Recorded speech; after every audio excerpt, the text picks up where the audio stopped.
Americans trying to get out. More than 20,000 flights across the region canceled since the military operation began.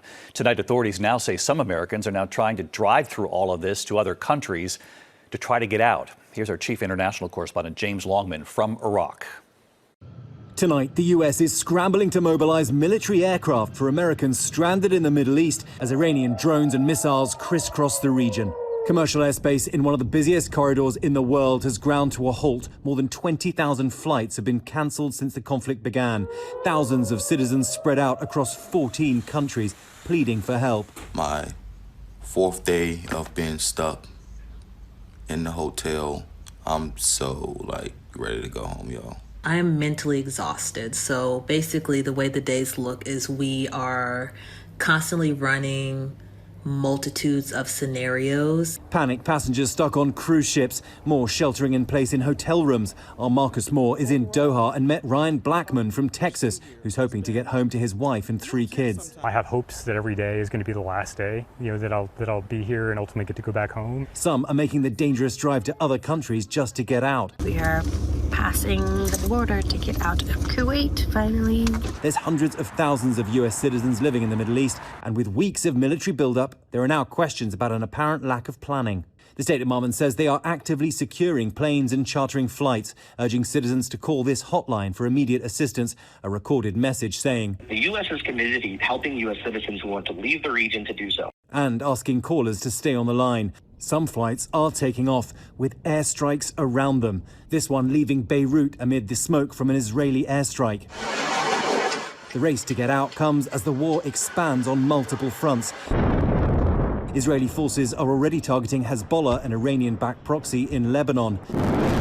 And tonight, a whole new dimension is emerging, that the US may be arming Iranian Kurds to fight a ground war. I met exclusively with one of their leaders. You will know that many Americans will be watching the developments here, very worried about getting involved in another forever war, another war that never seems to end.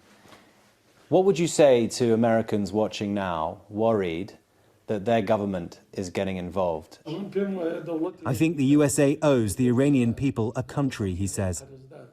And I got the sense from that Iranian opposition leader, David, that he is hoping for American help to launch a ground invasion. And if that happens, it totally changes the dynamic of this war. The State Department says 17,000 Americans have been rescued from the region.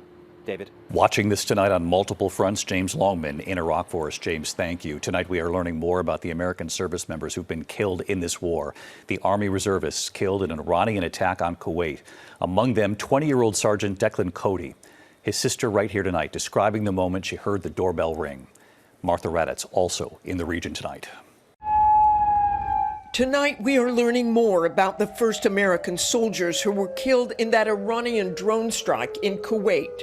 I still don't fully think it's real. I didn't think it was real when they told us. Sergeant Declan Cody was from Des Moines and just 20 years old. His sister Kira recalling the moment the doorbell rang and she got the news. I just really wish I got to tell him I love him one more time because he was just so amazing. He had just been recommended for a promotion from specialist to sergeant. He was promoted posthumously. 39-year-old Sergeant First Class Nicola Moore, a mother of 2, was just days away from returning to her family in White Bear Lake, Minnesota. Husband Joey spoke to her just 2 hours before she was killed, telling the AP, "You don't go to Kuwait thinking something's going to happen." 42-year-old Sergeant First Class Noah Teachins, a father to a teenage son, had just 3 months left on his tour. His twin brother Nicholas telling the New York Times he just wanted to get there and get it over with and get back. John Coleman served alongside Teachins. You could call him day or night. He always took the time. He made you feel important. And that's hard to find sometimes in the military. Captain Cody Cork's family says the 35-year-old lived with purpose, loved deeply, and served honorably. Childhood friend Chase Smith. He's just all-around good dude. Nobody would have thought in a million years it'd be him. Late tonight, the Pentagon identified 2 other soldiers killed in that Iranian drone attack in Kuwait. Major Jeffrey R. O'Brien, 45, of Indianola, Iowa, and Chief Warrant Officer 3 Robert Marzan, 54, of Sacramento, California. And David, President Trump will be there for the dignified transfer of the soldiers' remains at Dover Air Force Base. But the president has said these may not be the last American service members killed in this war. David? Martha Raddatz from Tel Aviv tonight. Martha, thank you. Meantime, at the White